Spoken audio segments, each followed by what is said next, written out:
Salut les devins, c'est Saikyu, on se retrouve aujourd'hui pour se parler de Dragon Ball Super. J'espère que vous saurez pardonner mon timbre de voix un petit peu particulier étant donné que je suis un petit peu malade. Et j'aimerais revenir sur ce qu'il s'est passé hier. Je pense que ça ne vous a pas échappé, même si j'en ai pas fait de vidéo, il y a juste titre, vu les résultats que j'avais anticipés qui sont digne du fiasco. Je vais tout d'abord vous éclairer sur la situation en bref, mais je vous invite vraiment, et ce n'est pas du tout pour flatter l'algorithme de YouTube, ni pour me faire quelques centimes en plus, de rester jusqu'au bout ou une bonne partie de cette vidéo-là, histoire d'avoir les explications et les détails croustillants qui vont avec. Ce qu'il s'est passé, c'est que hier, 29 novembre 2022, le compte Twitter officiel de Dragon Ball Super, le fameux @dbs2015, qui a donc servi à promouvoir entre autres l'arc Tournoi du Pouvoir dans sa version manga, avec le trailer bel et bien dédié au manga, à promouvoir tout ce qui concernait l'animé Dragon Ball Super en soi. Ensuite, ça a permis à la promotion du film Dragon Ball Super Broly, et actuellement ce compte est dédié à Dragon Ball Super Super Héros,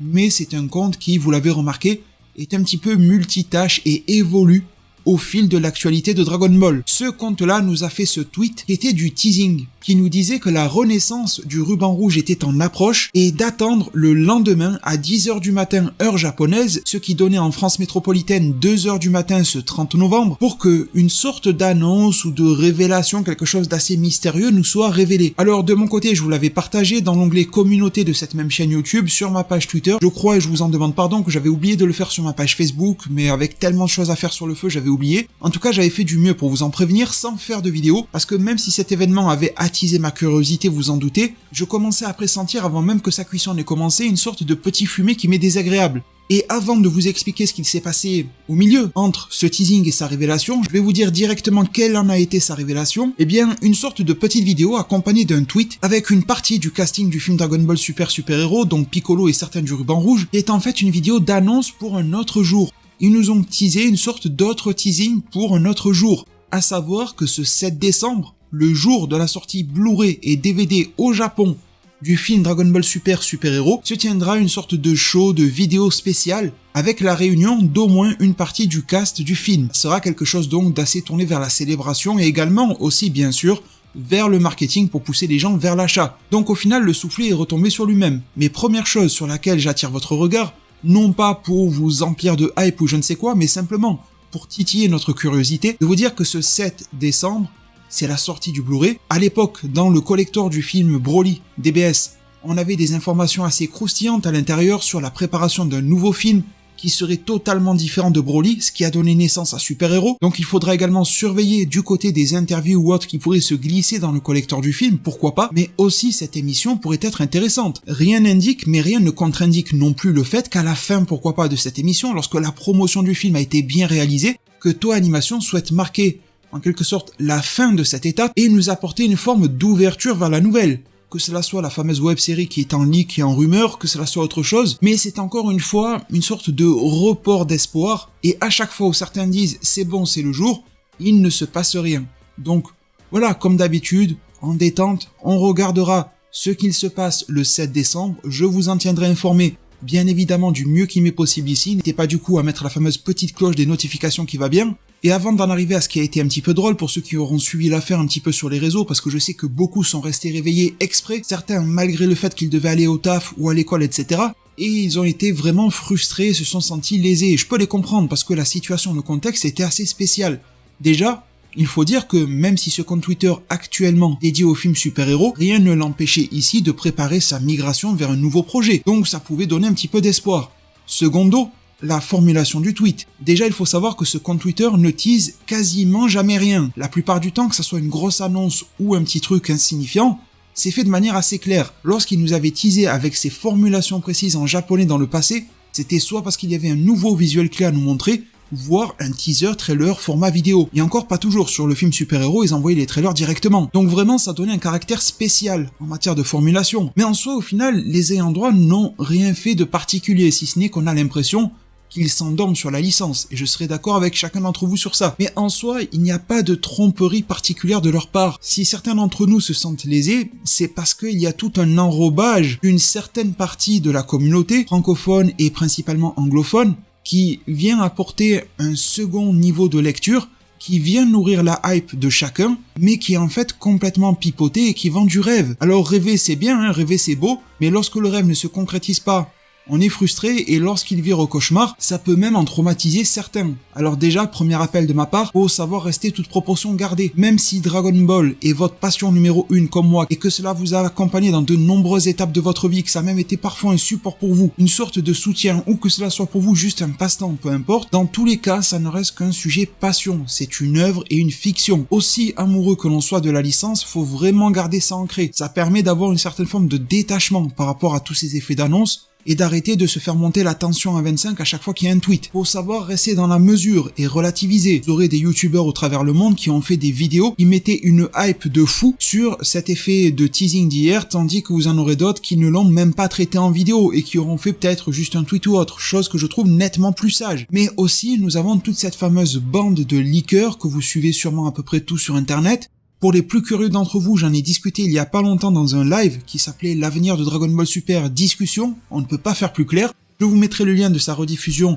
Le live a duré à peu près 1h30, mais les gros des sujets ont été vraiment dégrossis durant les 30-45 premières minutes. Je suis rentré dans certains sujets et détails autour de la suite du manga, de l'avenir en série animée, potentiellement également en film, que je n'avais pas forcément mis sur le devant dans une vidéo. Bon, en tout cas, ça fait quelques vidéos que je vous préviens, je pense et j'espère enfoncer le clou durant le live. Faites attention. Oui, il y a des informations et des leaks qui sont réels. Non, je n'ai pas la prétention d'être le seul à avoir des bonnes informations. Mais j'ai aussi l'affirmation ferme de vous dire qu'il y a beaucoup de bêtises qui sont dites. Et quand vous détenez la vérité ou que vous parlez, vous vous entretenez avec des personnes qui la détiennent et que vous les voyez rigoler face à ces leaks, faites comme moi et vous prenez pas mal de pas de recul. Et je pense que ceux qui ont suivi cette affaire sur les réseaux hier ont vu tout le carnaval. Vous avez vu cette fameuse image de Akio Yoku, le chef de la Dragon Ball Room, le numéro 2 de Dragon Ball après Akira Toriyama, cette fameuse interview sur le site officiel dans laquelle il disait « Il y a une chance que quelque chose d'autre que le film super-héros débarque cette année 2022 ». Vous avez vu ce screen remixé dans tous les sens, mais corrigez-moi si je me trompe, ce mec disait bien « Il y a une chance ». C'était une hypothèse. Vous avez vu que partout, ça a été retourné en mode « C'est sûr, il affirme que ça sort en 2022 ». Encore une fois, les ayants droit ne nous mentent pas. Ils disent peut-être qu'il y a quelque chose. Alors ça acte le fait que oui, il y a quelque chose en préparation. Ça l'acte même officiellement. Mais en aucun cas ça ne confirme le fait qu'il prévoit à 100% de l'annoncer en 2022. Si l'on prend en plus en considération le décalage du film Dragon Ball Super Super Hero qui même au Japon a été décalé, on se rend compte qu'avec un simple effet domino, tous les plans de Toei Animation l'ont été dans une certaine mesure. Et je me permets de rappeler que ce screen là qui tourne un petit peu partout nous a été partagé officiellement avant même le report du film. Ça veut dire que le mec, le chef de Dragon Ball en quelque sorte, n'était pas sûr de pouvoir réaliser ses plans en 2022, même s'il était relativement généreux en nous disant qu'il en existait, mais il n'en était pas sûr avant même que le film super-héros ne soit décalé. Imaginez donc son niveau d'incertitude lorsque le film super-héros a reçu un retard conséquent. Je pense que vous avez tous vu, certains, pas tous, des leakers en train de se mettre un petit peu à glousser, à se vanter, à affirmer que c'est bon cela arrivé avant même que cela ne soit confirmé. Sauf que je ne balancerai aucun nom, vous allez rigoler. Certains d'entre eux étaient dans mes DM, ma messagerie privée pour ceux qui ne connaissent pas Twitter, à me demander suite au premier tweet de teasing si ça correspondait à la web série ou non. Parce que eux-mêmes ne savent pas et n'en savent rien. Mais par contre, au lieu de rester discret en public, la face qui nous est donnée en matière de communication pour tenter de ne pas la perdre, mais à leur place je resterai discret, c'est de tenter malgré tout de teaser, de chauffer, d'amasser un petit peu des likes et des RT.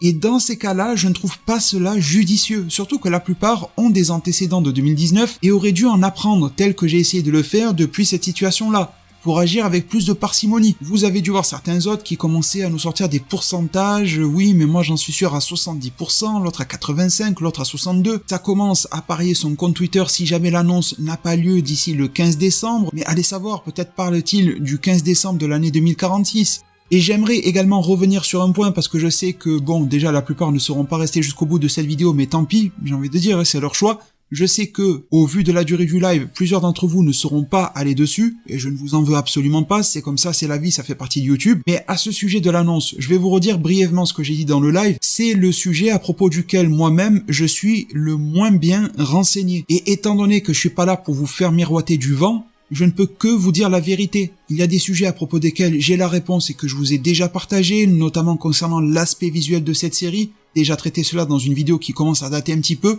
l'information est toujours d'actualité. Il y a d'autres tenants et aboutissants qui m'ont été confiés, au propos desquels je ne peux rien révéler, et je respecterai la parole et la confiance que certaines personnes m'ont accordée, et il y a d'autres choses que je ne sais pas. Mais justement, vis-à-vis du fait que je ne sache pas cette date d'annonce, il y a deux choses du coup qui me viennent un petit peu à l'oreille. De nouveau, mon Spider Sense s'éveille un petit peu. Premièrement, je me dis, si les personnes, aussi qualifiées soient-elles, à qui je parle, ne savent pas à propos de l'annonce, ça me paraît un petit peu louche que d'autres puissent prétendre avec autant d'exactitude que cela aura lieu à tel moment. Mais bon, comme je l'ai dit, je n'ai aucunement la prétention d'avoir toutes les informations ni de tout savoir, donc il se peut que quelqu'un d'autre, à propos d'un autre sujet, soit mieux informé que moi, ça serait tout à fait légitime. Et secondo, j'ai alors essayé de creuser le sujet en direct avec certaines personnes qui prétendent savoir quand est-ce que cela va être annoncé, et quand je leur parle en privé, la réponse n'est pas aussi soutenue que ce que vous voyez dans les tweets, les posts Instagram ou certaines vidéos YouTube. En réalité, certaines personnes vous ont affirmé des créneaux, des dates d'annonce, mais elles sont vraiment très fébriles sur le sujet.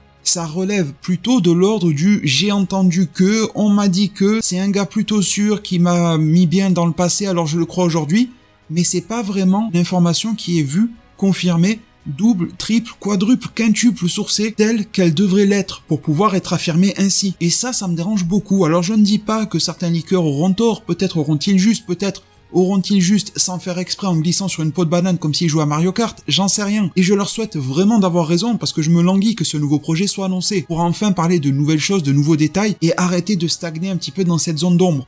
Alors mon message de conclusion, au-delà de cette vidéo et du live que vous irez potentiellement remater au moins dans ses débuts, et je vous remercie d'ailleurs vraiment d'avance pour cela, j'appellerai une nouvelle fois, non pas tout le monde, je sais que beaucoup sont modérés, mais au moins certaines personnes, malgré toute la hype, malgré toute l'attente, malgré toute la frustration depuis 2018, à lâcher un petit peu du lest par rapport à ça. Les choses se préparent bien, pour le moment elles se préparent convenablement, les choses se font tranquillement et dans les règles de l'art. Alors essayons de ne pas mettre de coups de pression particuliers, essayons de ne pas en vouloir aux mauvaises personnes, laissons les mauvaises personnes dans leur coin. Une fois que l'on a compris la manigance, ça ne sert à rien de s'en prendre à eux, déposer son regard sur ceux qui le méritent, et ils sont nombreux. La patience va forcément finir par payer, ça c'est une certitude. Et puis pour ceux qui veulent garder un œil sur la situation, je vous dirais que de manière tout à fait officielle, on a encore quelques rendez-vous et petits bonbons assez intéressants quand même. En cette fin de semaine, le 4 décembre 2022, bon ça sera au Japon, faut prendre en compte le décalage horaire, mais pour eux ça sera le 4 décembre 2022, nous aurons plus d'infos sur le Dragon Ball Games Battle Hour, son édition 2023. La précédente était plutôt sympa, une introduction animée qui était assez cool, une interface et une navigation un petit peu en mode métavers qui était franchement appréciable.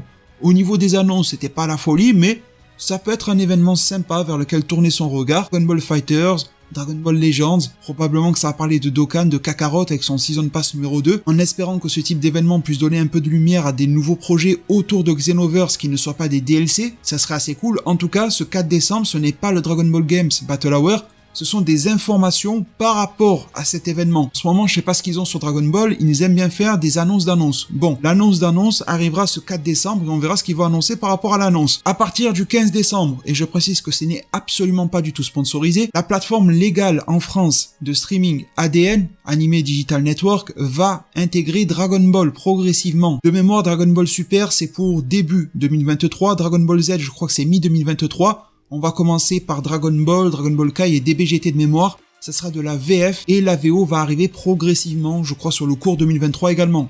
Enfin, pour la première fois, Dragon Ball arrive légalement sur une plateforme, vu la difficulté et les coûts pour l'obtenir, franchement GG à eux, c'est beau. On a également, de manière tout à fait officielle, la Jump Festa 2023, alors elle, c'est pas une annonce d'annonce, elle, ça sera bel et bien l'événement qui va nous apporter des nouveautés sur diverses licences. Elle aura lieu du 17 au 18 décembre 2022 si ma mémoire ne me joue pas des tours. Il y a toute une multitude de panels qui sont annoncés, mais pas de panel Dragon Ball, ce n'est pas bien grave. Déjà on s'en fout, Jump Festa ou pas, c'est pas bien grave pour faire des annonces, ils peuvent les faire quand ils veulent sur leur site internet, etc. Mais même en soi, si on veut vraiment avoir les yeux rivés sur la Jump Festa, le fait qu'il n'y ait pas de panel n'est pas grave. Le film Dragon Ball Super Broly a été annoncé dans une Jump Festa qui n'avait aucun panel Dragon Ball, il y avait juste un petit stand Super Dragon Ball Heroes.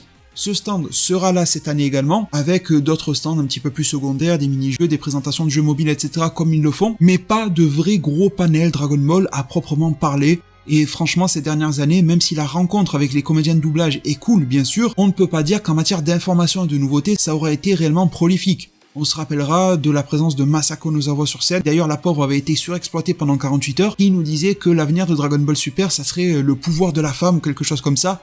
tandis que Ryo Horikawa de Vegeta nous disait que ça serait le renouvellement perpétuel. Bon, c'était des phrases assez énigmatiques, symboliques et mystérieuses qui concrètement ne nous mettent pas grand chose sous la dent, on est bien d'accord. Donc panel ou pas panel, il y a la Jump Festa, on verra ce qui va s'y passer, ça peut être sympa, voire même ce qui l'entoure, comme je l'ai dit avec le site officiel. Le 20 décembre, rendez-vous également, même si on aura les leaks avant que je vous couvrirai sur la chaîne, bien sûr comme d'habitude, avec le nouvel arc du manga Dragon Ball Super, la préquelle au film super-héros avec Goten et Trunks, Gohan et Piccolo qui nous sont promis comme ayant un beau rôle également dedans. Je sais que vos avis sont actuellement très mitigés là-dessus, on verra bien quelle sera sa concrétisation et réalisation au moment de sa sortie, et entre-temps, c'est-à-dire dans ce battement de fin novembre jusqu'à mi-décembre, eh bien certaines rumeurs, certains leaks entre gros guillemets, veulent bien nous faire penser que potentiellement l'annonce de la web-série Dragon Ball 2023 serait faite. Comme je vous l'ai dit, je n'ai pas d'informations à ce sujet, donc je ne peux pas commenter, donc je reste modéré, c'est-à-dire curieux de voir ce qui va se passer, mais pas trop impliqué non plus de par certains retours que j'ai pu en avoir et que je vous ai déjà détaillés auparavant dans cette vidéo. Je vous remercie infiniment de m'avoir écouté du début à la fin de celle-ci, merci pour toute la force, un maximum de pouces bleus sera vraiment le bienvenu, vos abonnements, la cloche des notifications, soyez les bienvenus si vous rejoignez la chaîne, merci aux anciens qui poussent depuis un bon moment, prenez tous extrêmement bien soin de votre futur, et à plus pour de prochains arts divinatoires.